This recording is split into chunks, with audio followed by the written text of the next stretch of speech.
$23. That's what it cost Marcus Hill to lose his job. A single father, barely surviving, giving his last bit of cash to help a desperate woman in a worn hoodie. His co-workers called him an idiot. They said he'd just destroyed his life. But that woman wasn't who she appeared to be. And what happened next? It'll make you believe in karma again. You know that feeling when you're so tired that your bones ache? When you've worked so many double shifts that you can't remember what it feels like to wake up refreshed. That was Marcus Hill every single night. Every single shift. Every single moment he stood behind that polished marble counter at the Grandview Hotel in Vancouver. Marcus was 34 years old, but some nights he felt 60.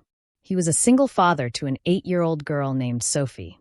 The light of his life, the reason he dragged himself out of bed every afternoon to make it to his night shift. Sophie's mother had left when she was just 2 years old, and Marcus had been doing this dance ever since.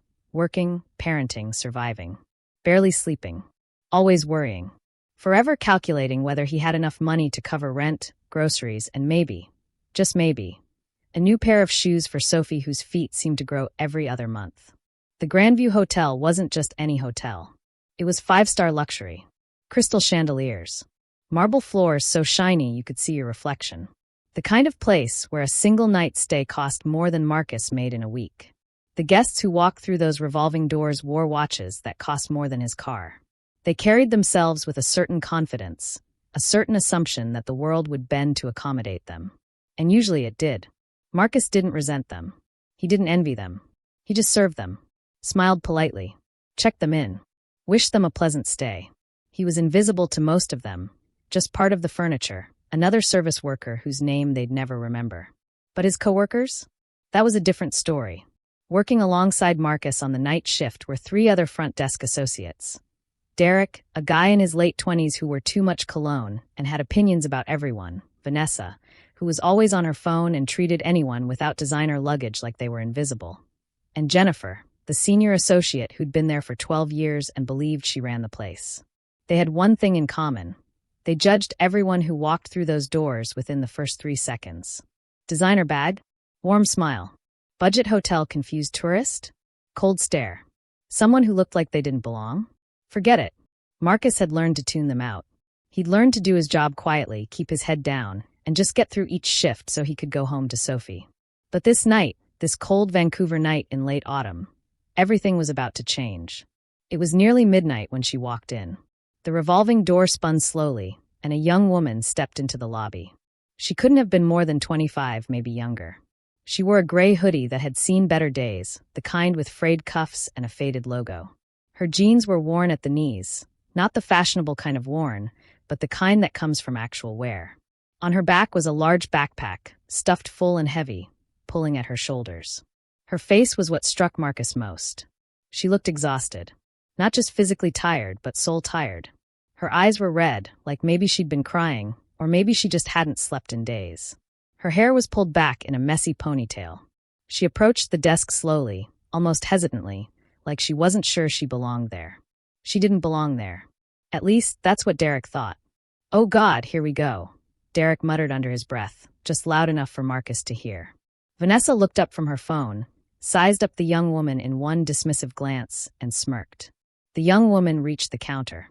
"Hi," she said quietly. Her voice was hoarse, like she'd been talking a lot or hadn't had water in a while. I need a room for the night. Just one night." Marcus gave her a professional smile. "Of course. Let me check what we have available." His fingers moved across the keyboard. "ID and credit card, please," Jennifer said from the other end of the desk, her tone flat and unwelcoming. The young woman, her ID said Nina Clark, fumbled in her backpack and pulled out a worn wallet. She handed over her driver's license and a credit card that looked like it had been through the wash a few times. Marcus processed the information. "Okay, Miss Clark. We have a standard room available. The rate for tonight is $189, and there's a $50 deposit required at check-in." He watched her face fall. Just slightly. Just enough to notice if you were paying attention. "Right," Nina said softly. She bit her lip. "Okay. She pulled out her phone, checked something, then looked back up at Marcus with desperation creeping into her eyes. "I have enough for the room rate, but I'm $23 short on the deposit. Is there any way?" "Nope," Derek cut in before Marcus could respond. Policy is policy. Full deposit required. Nina's shoulders sagged. I understand. It's just, I really need somewhere to stay tonight. I can pay the deposit tomorrow when my paycheck clears, I promise. I just need. Everyone has a story, Vanessa said, not even looking up from her phone. We can't make exceptions. Marcus looked at Nina. Really looked at her. He saw the trembling in her hands.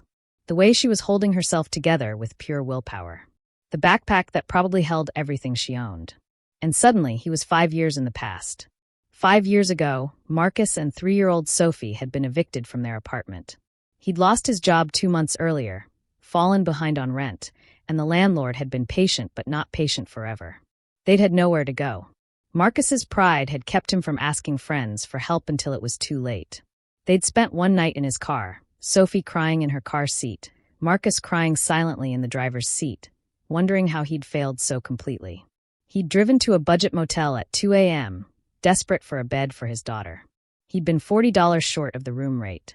The man at the desk, Marcus still remembered his face, an older gentleman with gray hair and kind eyes, had looked at crying Sophie and said, "You know what? I'll cover it. You just take care of that little girl." Marcus had broken down. He'd promised to pay the man back. The man had waved him off. "Just remember this feeling," he'd said, "and help someone else when you can." "Marcus." Jennifer's sharp voice snapped him back to the present. "Tell her we can't help her. There are budget motels down on." "I'll cover it," Marcus said quietly. The lobby went silent. "What?" Derek said. "I'll cover the $23. It's fine." Marcus reached for his wallet in his back pocket. "Are you kidding me?" Vanessa actually looked up from her phone now, her face twisted in disbelief. "You're seriously playing hero again?" "It's not about being a hero," Marcus said, pulling out his debit card. "It's $23. "It's about policy," Jennifer said coldly. "And you're about to lose your job over $23 for some random girl who probably doesn't even have a paycheck clearing tomorrow." Nina's face flushed red. "I'm not lying. I'm not trying to." "It's okay," Marcus said gently to her. He turned to Jennifer. "Then I'll lose my job. But I'm covering it." Derek laughed, actually laughed. "Man, you're unbelievable. You can barely afford your own rent, and you're giving money away to strangers? Your daughter must be so proud." The words hit Marcus like a punch. But he didn't respond. He just swiped his card through the reader. $23. It was groceries. It was gas. It was money he absolutely could not afford to give away. He gave it anyway. The transaction went through. Marcus printed the room key card and handed it to Nina along with her ID. "Room 412. Elevators are to your left. Checkout is at 11 a.m. Nina stared at the key card like it was made of gold. Her eyes filled with tears. "Thank you," she whispered. "You have no idea. Thank you so much." "Have a good night, Miss Clark," Marcus said with a genuine smile. She lingered for a moment, like she wanted to say more, but then just nodded and walked toward the elevators, her heavy backpack bouncing with each step. The moment she was out of earshot, Derek shook his head in disgust. "You're an idiot, Marcus. A complete idiot." "She played you," Vanessa added. "Sob story, pour me act. Classic scam." Jennifer was already typing on her computer. "I'm documenting this. Management's going to hear about it first thing in the morning. You violated policy." Marcus didn't respond. He just went back to his work, processing invoices, answering calls. His co-workers avoided him for the rest of the shift, their silent judgment louder than any words. By 7 a.m., when his shift ended, Marcus was exhausted. He drove home in the early morning light, his mind racing. Had he just lost his job? How would he tell Sophie? How would they survive if he got fired? But underneath the worry was something else. Something quiet but solid. Peace. He'd done the right thing. Even if it cost him everything, he'd looked at another human being and chosen compassion over policy. When he got home, Sophie was still asleep. Marcus kissed her forehead and collapsed into bed himself. His phone buzzed with a text message at 9 a.m.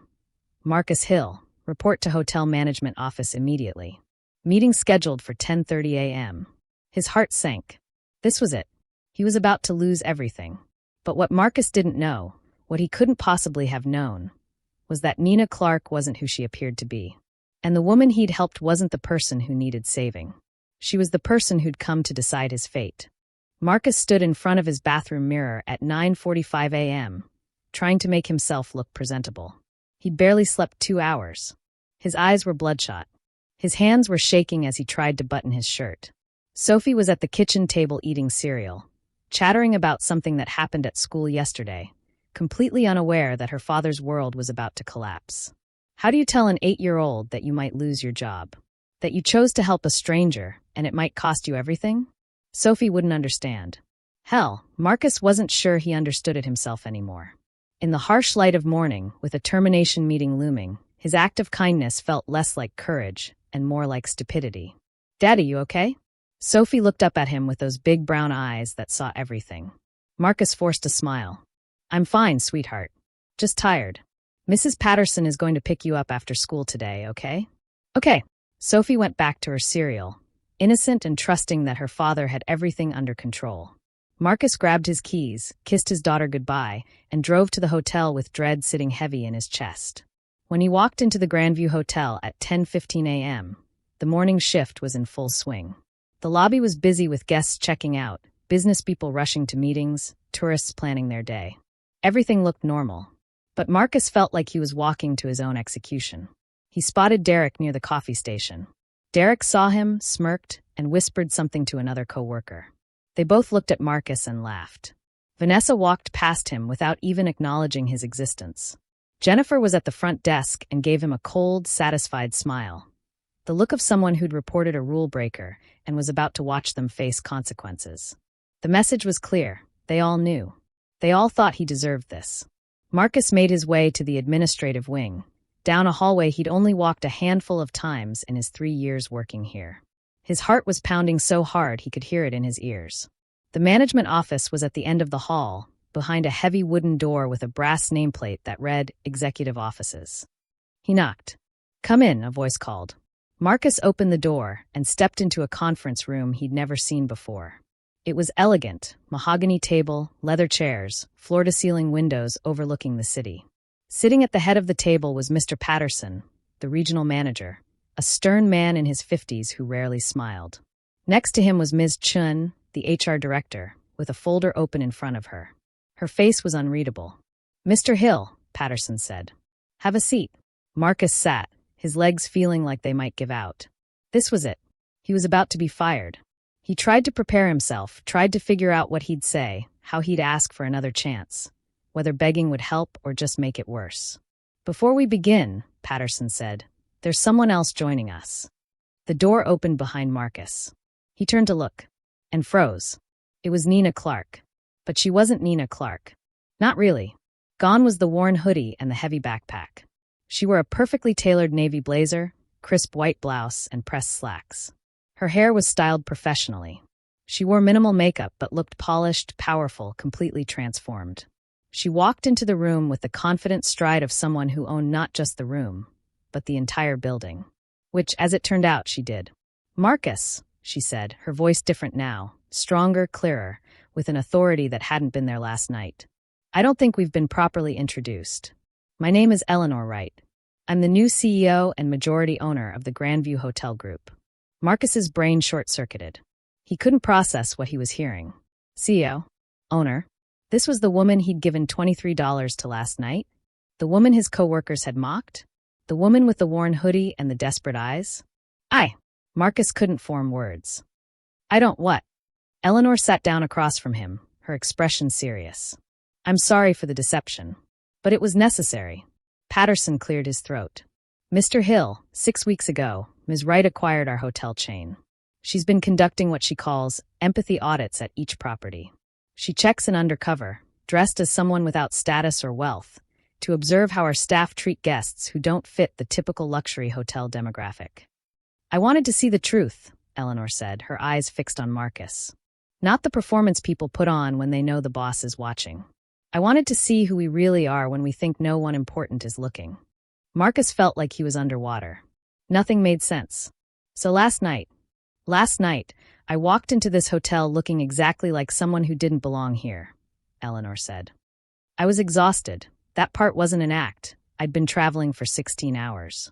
I was short on the deposit because I wanted to see what would happen. I wanted to see how your team would respond to someone in need." The room felt smaller. Hotter. Marcus's collar felt too tight. "And what I saw," Eleanor's voice hardened. What I saw was cruelty. I saw snap judgments. I saw 3 employees look at me like I was garbage. Derek told me there were budget motels down the street where people like me belonged. Vanessa didn't even look up from her phone. And Jennifer, Eleanor's jaw tightened. Jennifer suggested that I was probably lying about having a job at all. Marcus remembered. He remembered every word, every sneer, every dismissive glance. They mocked me, Eleanor continued. They pressured you to turn me away. They made it clear that I wasn't welcome in this hotel, that I wasn't worthy of basic human dignity because of how I looked. Ms. Chin was taking notes. Patterson's face was grave. But then, Eleanor said, and her voice softened slightly, there was you. Marcus couldn't meet her eyes. He stared at the table. You looked at me differently, Eleanor said. You saw a human being. When your coworkers told you to turn me away, you refused. When they mocked you for playing the hero, you ignored them. You paid $23 out of your own pocket, money you clearly couldn't afford to give, because you recognized that sometimes policy needs to bend for humanity. I broke the rules, Marcus said quietly, finally finding his voice. I violated company policy. I understand if you broke a rule to honor a principle, Eleanor interrupted. There's a difference. Rules exist to create order, but principles exist to create justice. And when the two conflict, principles should win. She leaned forward, her hands clasped on the table. Do you want to know why this matters so much to me, Marcus? He nodded, still unable to fully process what was happening. 15 years ago, Eleanor began. I was actually in Nina's position. Not pretending, really living it. I was 23, fresh out of college with a business degree and $80,000 in student debt. I'd moved to Seattle for a job that fell through on my second day. The company went bankrupt. I was suddenly unemployed in a city where I knew no one, with an apartment lease I couldn't break and no savings to fall back on. Her voice carried the weight of real memory, real pain. I tried to find work, but the job market was terrible. I burned through my savings in 6 weeks. I lost my apartment. I was literally homeless, sleeping in my car, showering at a gym membership I was about to lose because I couldn't pay the fees. Marcus listened, captivated. This powerful woman in the expensive blazer had lived the nightmare he'd narrowly escaped. One night, I walked into a hotel. Not this one, but one like it, and I begged for a room. I had a job interview the next morning, my first real prospect in 2 months, and I desperately needed to shower, sleep in a real bed, and show up looking like someone they'd want to hire. I was $35 short of the rate. Eleanor's eyes glistened, but she didn't cry. The man at the front desk looked at me the way your coworkers looked at me last night. Like I was trash. Like I was trying to scam them. He not only refused to help, he threatened to call security if I didn't leave immediately. I slept in my car that night. I missed the interview because I overslept from exhaustion. I didn't get the job. The room was silent except for the sound of Ms. Chen's pen on paper. It took me 3 more months to claw my way out of that hole, Eleanor said. Eventually, I found work. I rebuilt my life. I worked insane hours, saved every penny, invested carefully, and built a small real estate business that grew into something bigger than I'd ever imagined. But I never forgot that night. I never forgot how it felt to be invisible, to be judged as worthless because of circumstances beyond my control. She looked directly at Marcus. So when I had the resources to acquire this hotel chain, I made myself a promise. I would create a culture where compassion matters more than policy, where we see people as human beings first, customers second, where employees like you, the ones with integrity, are rewarded, not punished. Marcus felt tears threatening. He blinked them back. Eleanor stood up. Which brings us to the purpose of this meeting. Here it comes, Marcus thought. Even with the explanation, even with her story, he'd still broken policy. There would still be consequences. Effective immediately, Eleanor said, her voice formal now. Derek Morrison, Vanessa Chun, and Jennifer Parks are terminated from their positions at this hotel. They will receive 2 weeks severance pay, but they are not to return to this property. Marcus's head snapped up. What? They failed the most basic test of human decency, Eleanor said simply. They revealed themselves to be exactly the kind of employees I don't want representing this company. Ms. Chun has already processed their terminations. Security is collecting their belongings as we speak. Patterson nodded confirmation. It's done. Eleanor turned back to Marcus. As for you, Mr. Hill, you also broke company policy. Marcus's heart sank again. Here it was. However, Eleanor continued, a slight smile appearing on her face for the first time. You broke it for the right reasons. You demonstrated more leadership, integrity, and emotional intelligence in that one moment than some people show in their entire careers. Which is why I'm promoting you to front desk supervisor, effective immediately. You'll be responsible for training all front desk staff in the new service principles we're implementing across the chain. Your salary will increase by 40%, and you'll receive full benefits including health insurance and a college savings plan for your daughter. Marcus couldn't breathe. He literally couldn't make his lungs work. What? You're exactly what this company needs, Eleanor said warmly. Someone who understands that our job isn't just to provide luxury accommodations. It's to provide human dignity to every person who walks through our doors. Wealthy or poor, famous or unknown, well-dressed or worn out. Every single person. The tears Marcus had been holding back finally fell. He didn't even try to stop them. I don't know what to say. Say you'll accept, Patterson said with the first genuine smile Marcus had ever seen on his face. I accept, Marcus whispered, then louder. Yes. I accept. Thank you. Thank you so much. Eleanor reached across the table and shook his hand. Her grip was firm, warm. Thank you, Marcus, for reminding me that people like you still exist in the world. For proving that my vision for this company isn't naive idealism. It's possible. Because people like you are already living it. The meeting lasted another 20 minutes as they discussed logistics, his new responsibilities, the training program Eleanor wanted to implement. But Marcus barely heard any of it. His mind was racing. 40% salary increase. Benefits. Health insurance. A college fund for Sophie. One choice. One moment of compassion. And his entire life had changed. When the meeting finally ended, Marcus walked out of that conference room in a daze. He walked past the front desk where Derek, Vanessa, and Jennifer's belongings were being packed into boxes by security. They weren't there. They'd already been escorted from the building. A few other employees watched with wide eyes, whispering, trying to piece together what had happened. Marcus walked outside into the Vancouver morning. The sun was shining. The air was crisp. Everything looked exactly the same as it had 2 hours ago, but his entire world had been transformed.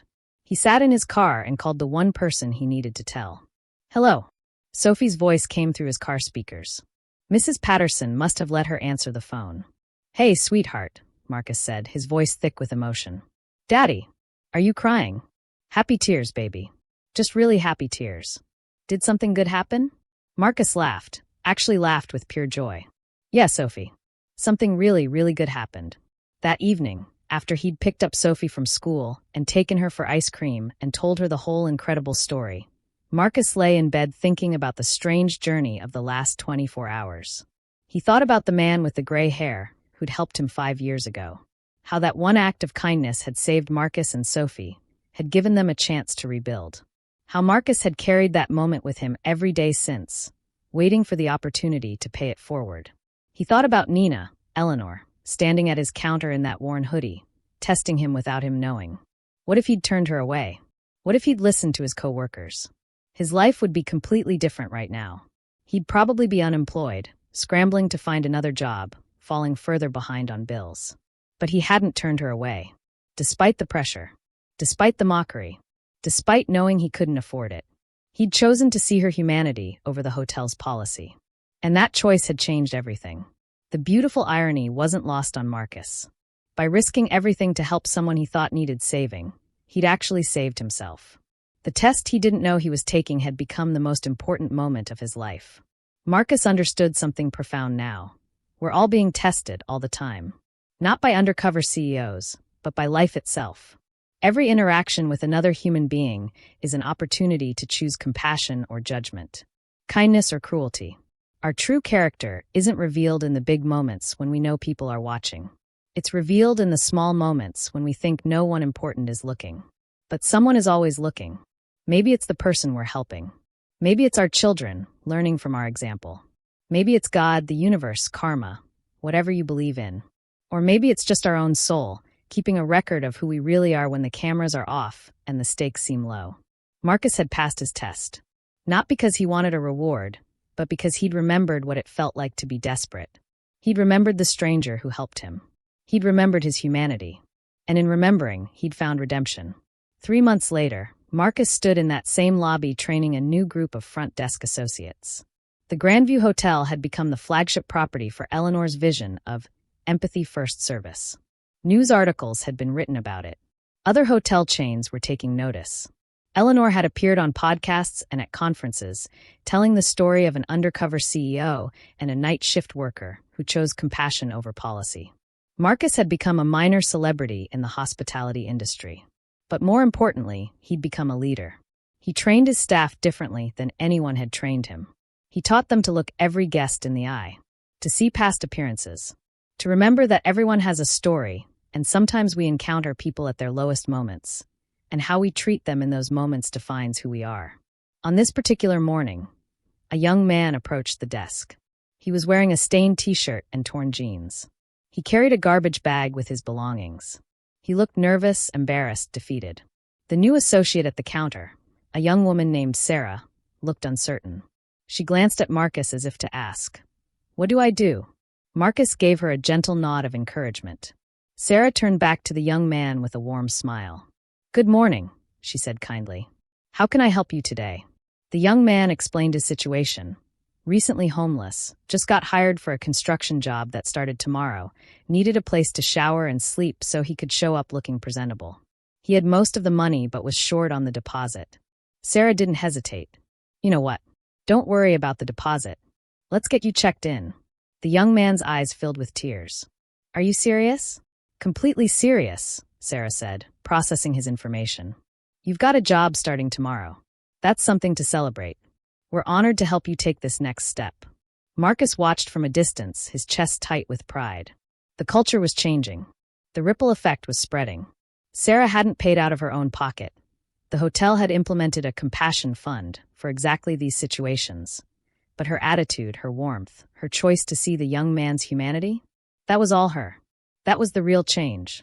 As Marcus turned to head to his office, he saw Eleanor standing near the elevator, also watching. She'd come to the property for a quarterly review. She caught Marcus's eye and smiled, a smile of shared understanding, of a vision fulfilled, of hope that maybe, just maybe, the world could be a little kinder. Marcus smiled back. He thought of Sophie, safe and happy, excelling in school, no longer worried about whether they'd have enough. He thought of the young man who'd helped him years ago, wherever he was now, probably never knowing the chain reaction his kindness had started. He thought of the young construction worker who would sleep in a real bed tonight and walk into his new job tomorrow with dignity intact. And Marcus understood the deepest truth of all. Kindness is never wasted. Compassion is never foolish. And the moments when we choose to see another person's humanity, especially when it costs us something, those are the moments that change the world. One person at a time. One choice at a time. One night shift at a time.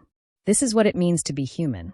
Not the policies we follow or the rules we obey, but the moments we choose love over fear, connection over judgment, hope over cynicism.